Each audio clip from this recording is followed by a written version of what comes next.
This video is sponsored by Project2Payment. More on them soon.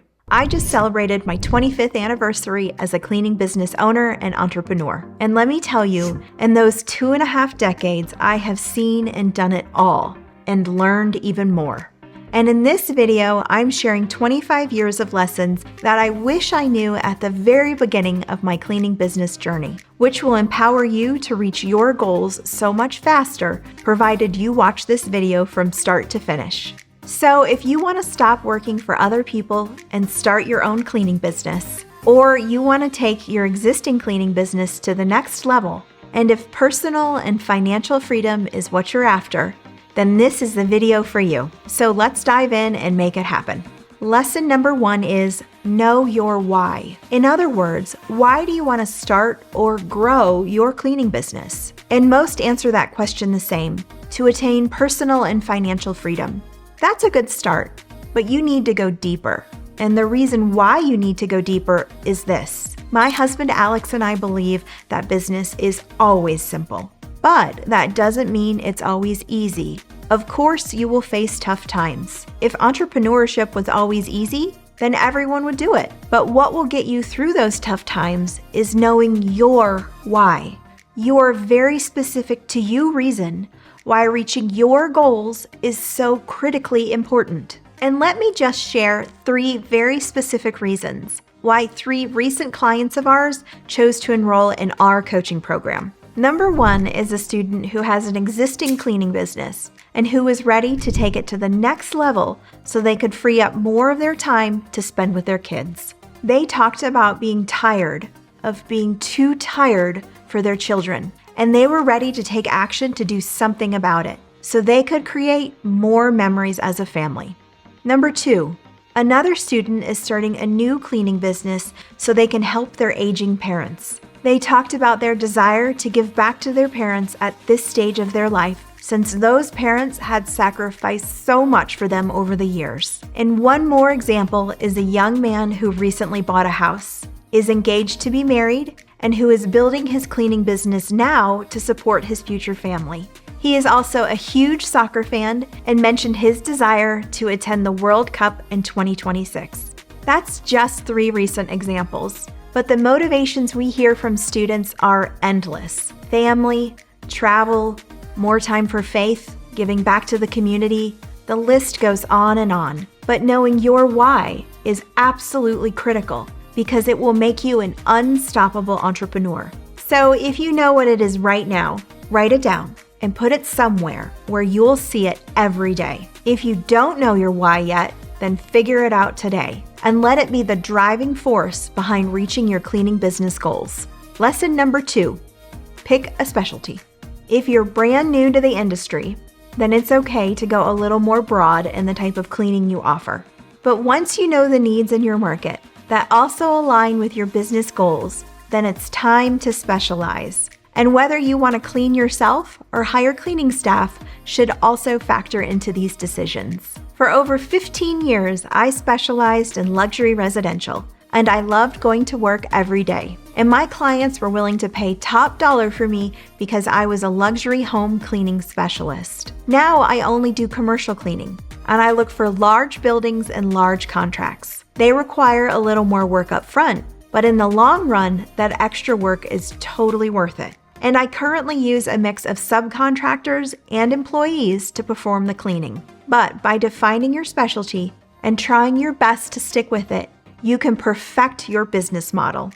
And then you can always move on to another one later, like I did. If you don't do this, then your focus will be all over the place, and you'll only stunt your growth. So define your niche in your market and become a specialist. This will enable you to attract the right customers and set yourself apart from your competition. Once you do that, then our next lesson becomes easier. And that lesson is develop the needed skills for your specialty. Despite what many say, cleaning is an expertise. And the sooner you recognize that, the sooner you'll reach your goals. Business is about problems and solutions. And when a client is looking for a cleaning provider, they have a cleaning problem. So guess who wins the business? The cleaning business who can solve that problem in the best way possible. Yes, sometimes a customer will simply choose the cheapest option, but those aren't the clients you want anyways. And we'll talk about why later in this video. But good clients, value-driven clients, clients wanting a better experience will always choose a more skilled cleaning provider because they know in the long run, this will save them time, money, and frustration. So whether it's you cleaning or others cleaning for you, either way, you as the cleaning business owner has to understand the skill set you're selling. And this does vary by client type. The skills needed to maintain a luxury home are very different from the skills needed to maintain a large commercial building. But when you understand these differences, you will then better understand the problems your ideal clients are facing, making your cleaning business an incredibly obvious choice. Lesson number 4, master professionalism. Regardless of your niche or specialty, you must be a true professional. The biggest complaints I hear about my competition are 1, a lack of communication, and 2, not showing up to actually do the job. And both of these issues come down to a lack of professionalism, but it doesn't stop there. It's about how we dress. It's the language we use. It's about how well we listen, how quickly we answer outstanding questions. And it amazes me how much money people leave on the table by not being professional. Good clients do not have the time or patience to deal with unprofessional service providers. And a lack of professionalism will get them looking for someone else in a hurry. But when you master professionalism, you are sending a message that you take your business seriously. And that's all that most clients are looking for. Before we get to lesson 5, I want to take a moment to share some exciting news about the sponsor of this video, Project2Payment. Project2Payment is my favorite tool for all things invoicing and customer management, and they just released some powerful new features. First up is scheduling, so you can easily keep track of jobs, both one-time and recurring. And with the calendar view, you'll never double book. Managing weekly or monthly cleaning jobs also just got easier with recurring projects. Create a project once, and it will automatically populate on your calendar and send an invoice after each job. And email blasts put the power of communication at your fingertips. Inform clients about jobs or ask for reviews and referrals right from your account. All of these features and more can be yours for just $20 a month. And if you use my link in the description below to sign up, then you'll get 3 months free. So be sure to check them out. Lesson number 5, acquire repeat customers. I talk about this more in other videos, so we'll keep it brief here. But this is what makes my cleaning business so easy and enjoyable to run. It takes work to find and onboard new clients. And if you put that work into a client who hires your business one time, maybe you make a few $100s off of them. But if you put that work into a client who hires your business on a recurring basis, then you have the potential to make 5 or 6 figures off of them. Or in high-ticket commercial cleaning, which is what we do now, a single relationship can even be worth 7 figures or more over time. So find repeat cleaning clients, keep those clients happy, and you'll keep them in your business for as long as you want. This reduces the need to always chase more clients. And this also makes hiring others to do the cleaning so much easier if that's your goal. And depending on your financial goals, you might not even need that many clients to get your business where you want it. Lesson number 6, set value-based pricing.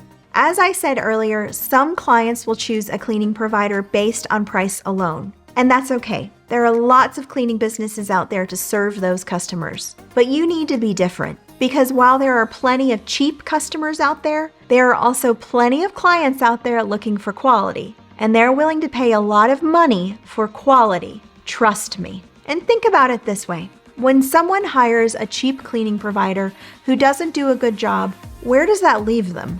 It leaves them looking for a better cleaning provider because they still have a cleaning problem they need a solution for. And they then have the knowledge that just like most things in life, you get what you pay for.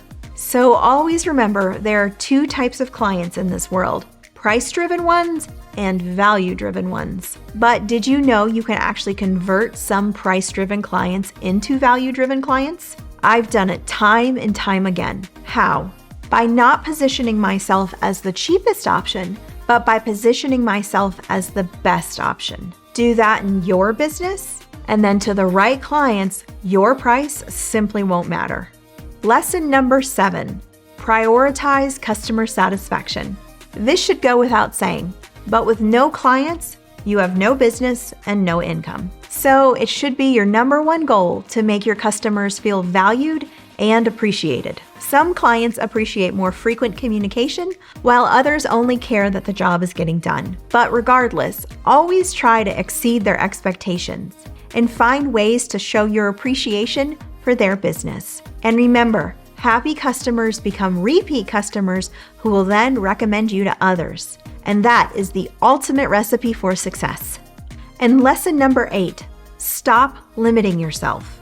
Just last week inside my program, a student asked me this: Bethany, what advice would you give to your younger self? And this was my answer: stop limiting yourself. And notice I said stop limiting yourself and not don't limit yourself, meaning we all do it. As a young entrepreneur, I certainly did. So why is it so important not to? Because limiting yourself stops you from growing and trying new things. It keeps you from having an open mind, from meeting new people, from exploring new opportunities, potentially life-changing ones. And maybe most importantly, it limits your ability to be a problem solver, when that's one of the most critical traits of successful entrepreneurs. I love this quote.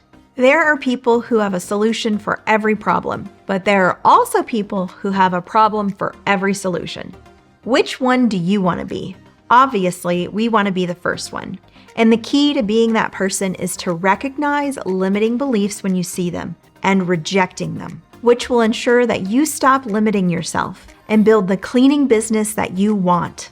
If you'd like to learn even more from my over 25 years of experience as a cleaning business owner, then please check out my coaching program at the link below.